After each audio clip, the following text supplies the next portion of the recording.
let's move on with the big event. One of Mexico's preeminent events will take place in our neck of the woods in July. And I'm referring to the Guanajuato International Film Festival. And the person who puts this on the map is our speaker today. And to do the introductions, here's Terry Kavanaugh. Terry? For the past 25 years, the film industry has turned their eyes to Guanajuato in the month of July. 2022 marks the 25th anniversary of the Guanajuato Film Festival that was founded by today's guest speaker, Sarah Hoch. Sarah was born in Kansas City, but has lived most of all of her life in San Miguel de Allende. GIFF is the largest film festival in Mexico and an important platform for young filmmakers in Latin America. The festival brings emerging talents together with world-renowned experts.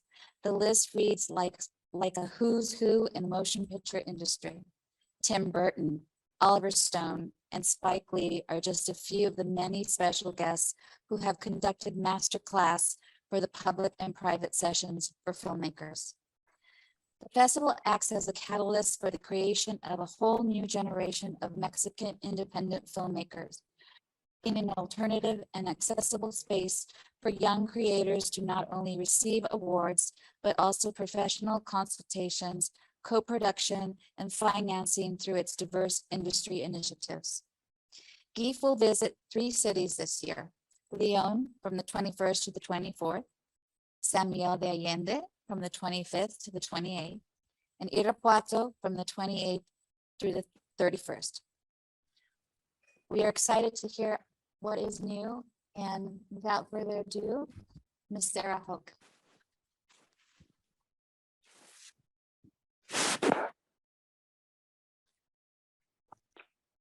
Gracias, gracias. Thank you. Can they hear me from the microphone down that far? Yeah. Okay. Well, it's an honor to be here again, another year. I think we come every year for the last 5 or 6 years, maybe go back to 10 years and then we didn't come. Not sure, but I'm happy to be here with you guys today and happy to see everybody on Zoom. I see your names. I see you're not turning your cameras on, so not early risers, but I'm happy to speak and tell you guys what's going on. I think we'll start the morning with a little video. It's the behind the scenes of last year's film festival, and you can see a little bit what it was like in León, in San Miguel, and in Irapuato.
Siempre lo llevaré en el corazón y espero que Guanajuato sepa colocarlo como se merece en el lugar de la memoria que le corresponde.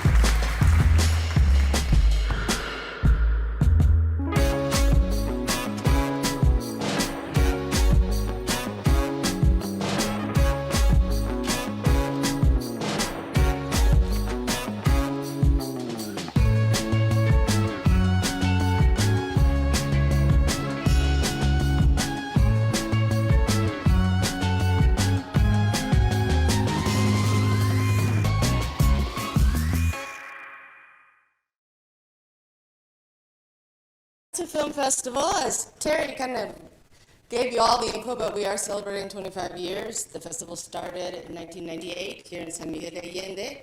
It started for several reasons.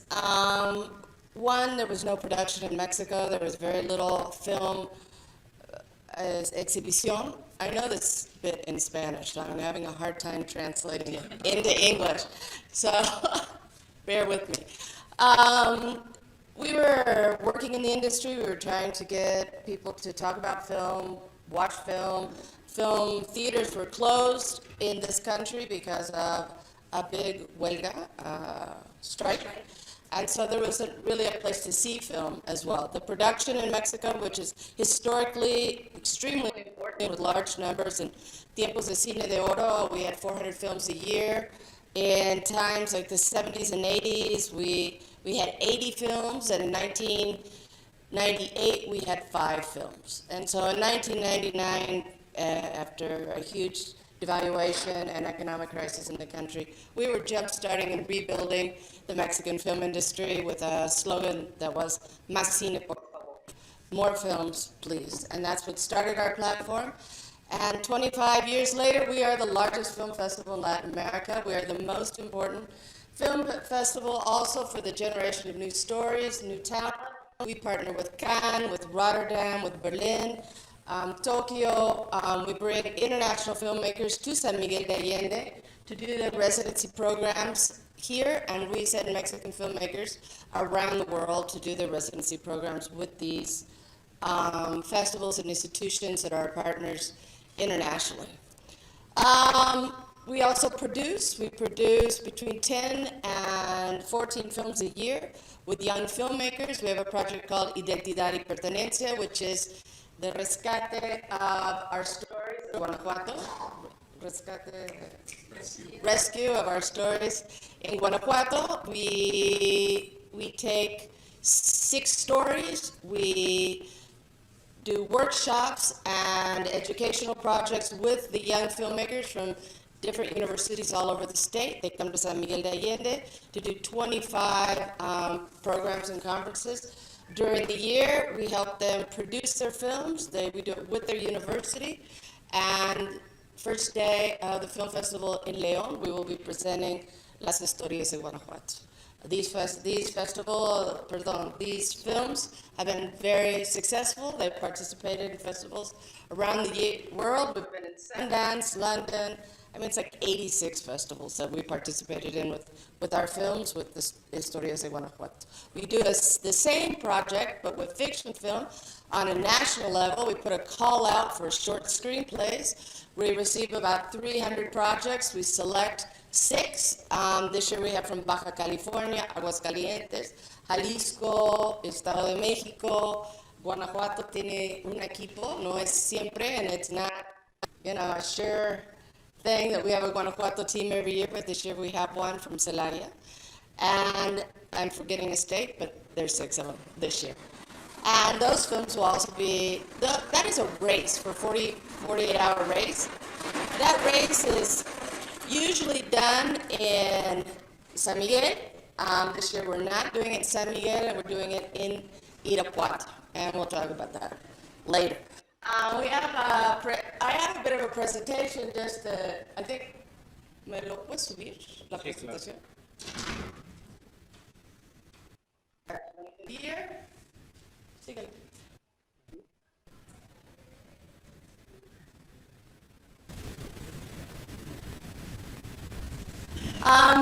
These are a bit of our numbers. We have about 110,000 people. 110,000 people come from 32 states in the country. We're the only film festival in Mexico that has a tourism influx because of the film festival. We don't say that. You've seen it. The Mexican Film Institute says that, and we do an encuesta during the film festival, find out where the people are from, why they came, their age groups, if they've been coming for years and years. Most have been coming for at least 8 years. And there are people who have been coming for 25 years. And, but the majority have been coming for at least 8 years, not counting COVID years, which were tricky. But they came online, so that was good. So the numbers really never changed. They grew a little bit when we were online full time. But we continue to have. We do conferences at last year, Facebook Live, 261,000 people came, with 10,000 streaming. where GIFF in 2000 attended, and we generate what our biggest numbers are is through press and non-paid press. So we generate about 1,000,000,000, which is 1,600,000 pesos for the state of Guanajuato. Because we have these big guests that come from all over the world, and because the film is art, film is spectacular. So we have lots of coverage because it's spectacular. So get it.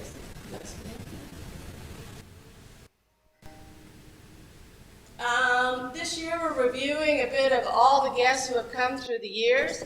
When we're doing a book of the 25 years of the festival, the state of Guanajuato is helping us produce this book. It's right now in the printers, and we'll be presenting it in León and in San Miguel de Allende. And it's just a little review, recorrido of everything we've done in these 25 years and all the guests who have come.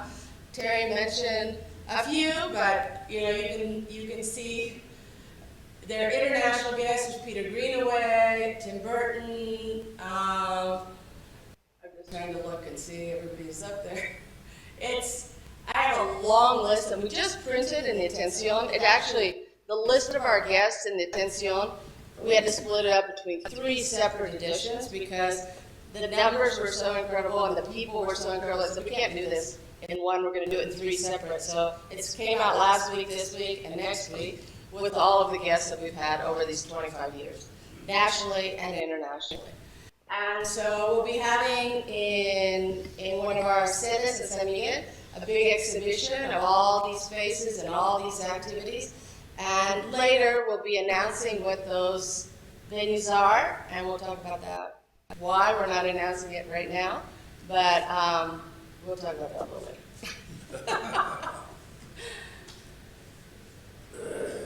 And as I mentioned, we produce films of the Radio Universitario and Identidad y Pertenencia, and we are the founding festival. I'm the founding director of Women in Film and Television in Mexico. We will be also celebrating 21 years in women in film and television. We developed our group to talk about women's stories, to produce women's stories. When we started the group, there were hardly enough women to invite to the first meeting as far as directors, producers. We had a lot of actresses, and we had a lot of makeup and wardrobe, but we didn't have photographers, and we didn't have producers, and we didn't have a lot of areas of the film industry. I'm honored to say that Mexico has the highest numbers in the country, in the world now, of women in the film industry. We were in a big, huge meeting in Cannes in 2019, and Mexico has 55% of the directors in this country are women, and 65% of the producers are women in 20 years. And the rest of the world has 18, 15, the United States has 8. Pretty impressive.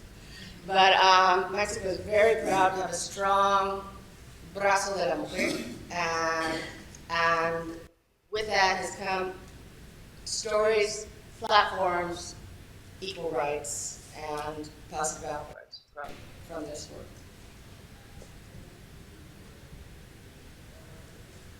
Got a little glitz and glamour. We've got red carpets. We'll be doing red carpets in all 3 cities this year. I think we just have a lot of pictures of it. We do specialized, we do Epicentro. We've been working in virtual reality for 8 years. We started talking about digital platforms online 10 years ago. We're known as being mavericks. In the beginning, we were considered irresponsible because we talked about shooting film on video, then eventually digitally. We were in a country with an economic crisis. We had 13 cámaras de cine in the entire country, and there was no way we're going to jumpstart an industry with 13 cameras. So GIFF opened up to all formats, so immediately we were considered rebels and out of control. And we have continued to be rebels and out of control for 25 years, and we started discussing and creating platforms in Mexico. We now Our online, we have a virtual world for our film festival as well. You attend in an avatar. And when everything shut down with COVID, we already had a virtual world. And so we moved our festival to our virtual platform immediately. And with David Lynch, which made everybody else come to our virtual platform as well. And that was David's first avatar. And he was also there, Zoom, because we have to Zoom an avatar because we all need to see each other. But we were the first festival in the world to go to a virtual world during our film festival. So that, oh, am I in the wrong place? Okay, I'm sorry, I'm gonna get on the right place. Sorry.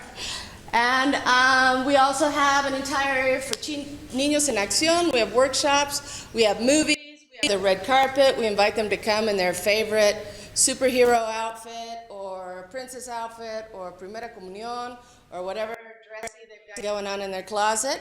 They bring it, they come on their bikes, trikes, patinetas, they're great. And they know the slogan, and they take our workshops, and they go to the films, and it's truly a festival that has something for everyone. It's a summer festival, so we like to have a little bit for everything and all audiences.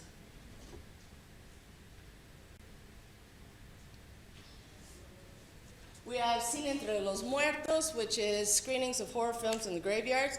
It's been a huge pull in San Miguel, always. We only can accommodate usually about 350, 500 people at a time, and we have 1,500 people line up, so we usually show that film 3 times, and when it was a safer atmosphere, we could go on until 2 or 3 in the morning. That's no longer the case, but we at least will have 2 screenings this year, and we do it in Leon, and we are not doing it in Irapuato, because it's just not, we don't have the conditions of safety in Irapuato to do it. We do Locura la Medianoche. We're the first film festival in Mexico to show what we called in those days gay and queer film. And now we call it LGBTQ+. And we show gay, lesbian, and erotic films in Guanajuato Capital, within the subterranean streets of the city. We find different kind of cool areas in each city. In the beginning, it was kind of underground, and you know, being in a state that is considered conservative, it's been fabulous because I've had governors, you know, say to me, "Gonna show you porn again?" And I'm like, "It's not porn. It's," well, are you gonna show it? I'm like, "Yes, I am." And he's like, "Well, I'm not coming." I said, "You're not invited." You know? And we have had no censorship over any of our work or any of our screening spaces, and we've been thankful that the state and the cities and the federal government continue to support us, as well as, you know, all the infrastructure of businesses in the region, and have been accepting. Now, 3 gay festivals were born out of this platform. They've since died, but others will come up. And we give our programming to many festivals in Mexico and many events. We screen our programming in 140 events during the year outside of the GIFF Film Festival. That's the last one. Okay.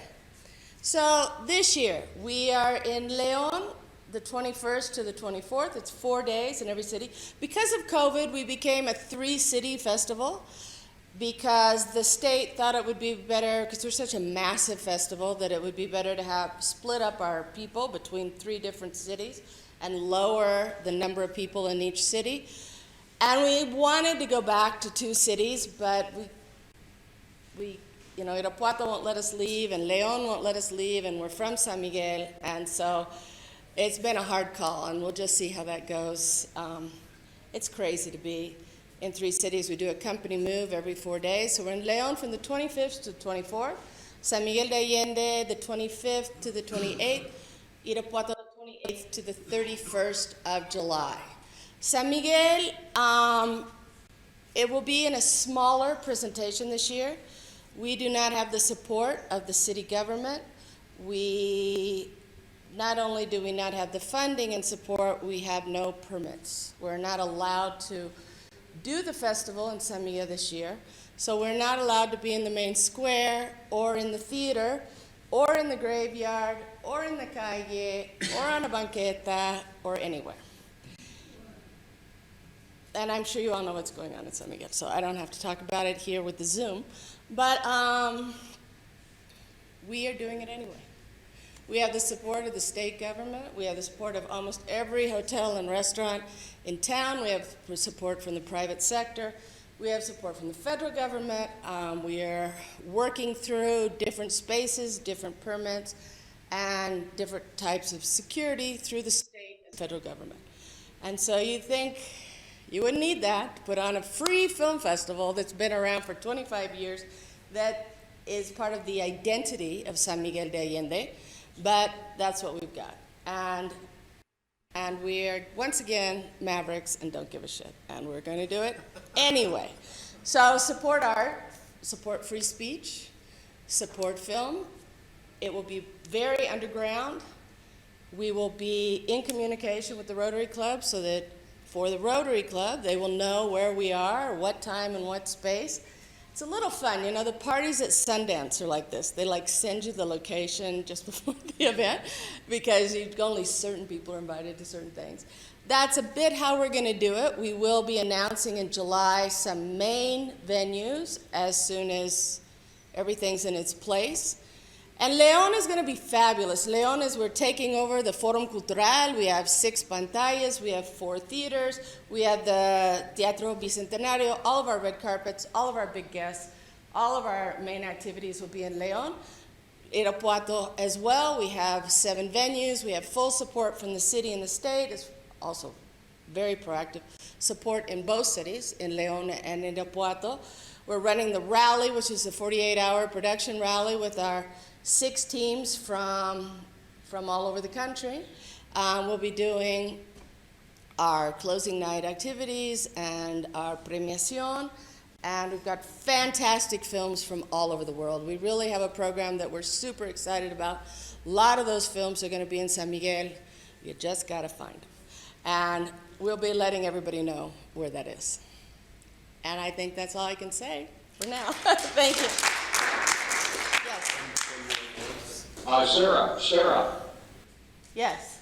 I have a question for you. Who are you? What bonehead came up with the idea that they can't in San Miguel? Our mayor.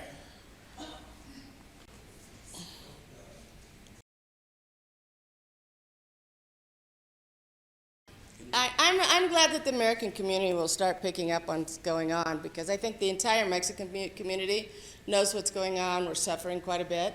I think the American community is very, comfortable enjoying their time in San Miguel, and that's fantastic. But know that a lot of us are suffering with trying to organize events, weddings, drinks on a rooftop. I mean, there's a lot of things going on. And, but many events have been canceled. I hope you realize there was no Pride events the entire month in San Miguel. There were no permits for Pride events. And the drag queens and 5 people went out in the Jardín on parade day because they weren't going to put up with it. And other places have offered them spaces to do drag brunches, but they are being visited by, it's a difficult situation. But art has never been something that's realized in a controlled situation. Art has never been permitted. Art has never been too loud, been too quiet. And art will continue to grow and continue to flourish in the city, as well as culture, as well as our traditions that are part of our identity for, at least in our case, for the last 25 years. Yeah, I was born in Kansas City. I grew up between San Miguel and Nebraska, a town called Nebraska City, Nebraska, of parents who were Republican politicians but extremely liberal. So I lived in a bipolar, I lived in San Miguel and I lived in Nebraska. And I had a pretty profound and open education in the arts. I studied music, I studied theater, voice, art. I studied art in San Miguel since I was little bitty until the Instituto Allende closed. And I started working with a producer from here, San Miguel. I was invited to be in a film. I was acting is un decir, but I was invited to act in this film, and I'd already participated quite a bit in college years in choir, music, theater, and the truth is they needed a producer more than an actor, and so between scenes I'd run over and help her on the producing end of it, and I started working with Francesca Fisher, and I wrote the project for the Film Commission of the state, and I wrote but I hadn't worked in film, but I did work in film, and I was a film commissioner of the state of Guanajuato for 11 years, and we did about 400 film projects while I was there. I've produced now over, I don't know the numbers, maybe 140 films, short films, documentaries, shorts, and 3 features. And I didn't study film. I studied international relations and finance. And it's been really hard to run your answer to your question, how hard has it been? Really hard. I mean, you'd think that after 25 years, it would be like set up, but it's really like starting from scratch. And because politically, you know, those rules change every 3 years on the city level, every 6 years on the state level, and every 6 years on the federal level, you just kind of start all over again. And I always say that the learning curve is like 5 years. So by the 6th year, they love you and they get it.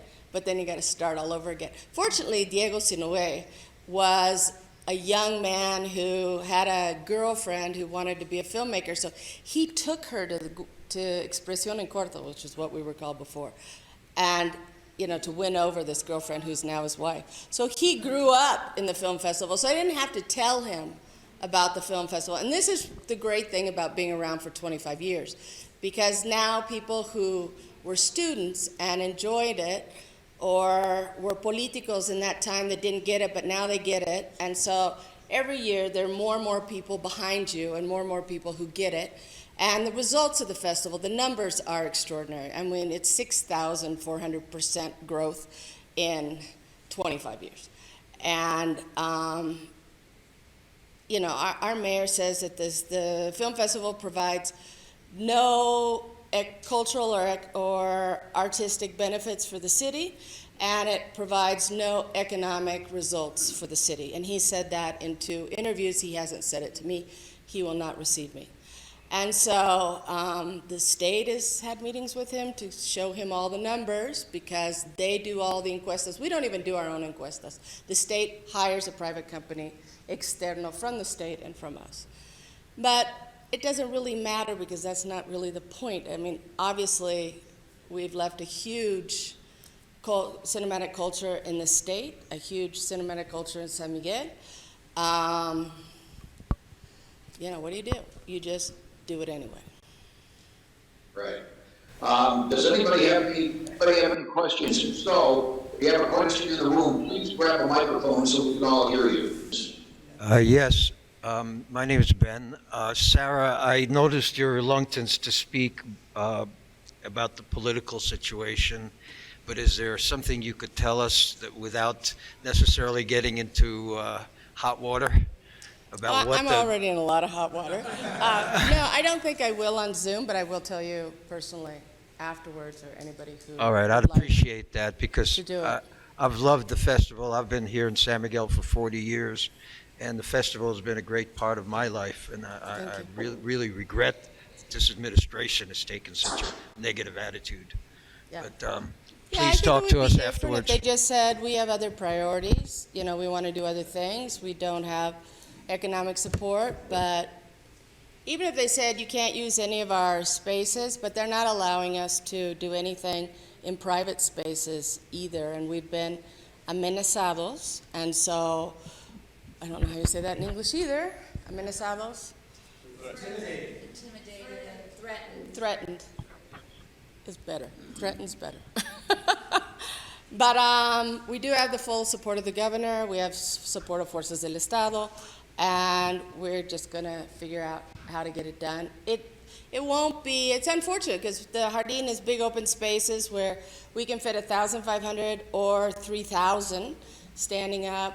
We usually have a desfile, parade with carriages, mojigangas, estrellas, bandas, going through the city streets, and with our homenajeado, all that will be happening in León. And we'll have small, intimate film opportunities throughout the city. All right, Sarah, good luck with the festival. We appreciate you joining us, and we are presenting you this certificate of appreciation for your presentation to our club today. A donation of 10 polio immunizations will be made in your honor to the End Polio Now campaign. And this is suitable for framing. And by the way, I just want to say that this is going to become an important memento, because this will be the last certificate with my name listed there as president. Oh, wow, okay. I'll frame it. You might want to frame that. I think it's important. We'll make sure that we get that out. Thank you. In an email to you, okay? Thank you very much. Thank you. Sarah, appreciate you being here.